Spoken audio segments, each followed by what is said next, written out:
Bonjour, dans cette vidéo, nous allons voir comment faire un graphique avec des données expérimentales qui comportent évidemment des incertitudes. Nous avons ici nos données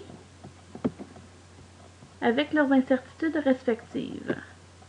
Donc, il s'agit de la masse de divers tiges de 30 cm de longueur ainsi que de leur moment d'inertie.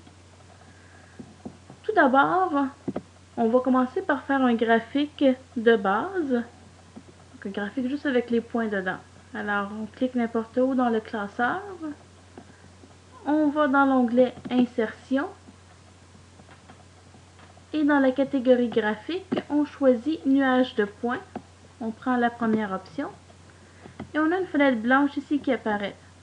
Donc c'est normal, il va falloir spécifier à Excel quelles données prendre pour faire le graphique.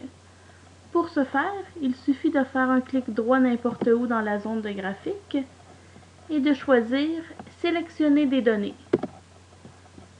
Donc on a une nouvelle fenêtre qui apparaît ici. On clique sur Ajouter. Et là on peut choisir valeur de la série des abscisses, donc ça va être nos masses. Et valeur de la série des ordonnées, ça va être nos moments d'inertie.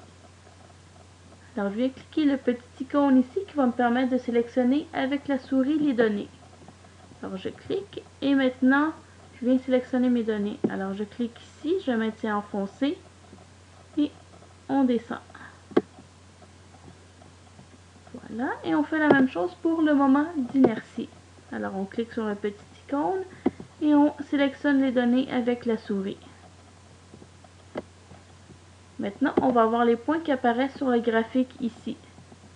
Tout ce qu'il nous reste à faire, c'est à rajouter les barres d'incertitude. Alors, je clique OK pour sortir de ce menu. Et là, on va aller voir les différents éléments du graphique en cliquant sur le petit plus qui est à côté ici à droite. Et j'ai un menu qui ouvre avec divers éléments du graphique. Nous, ce qui nous intéresse, c'est barre d'erreur. Donc, Excel nous met déjà des barres d'erreur par défaut, mais nous, on a notre incertitude qui est différente. Alors, on vient ouvrir le menu supplémentaire ici avec la petite flèche et on choisit Autres options.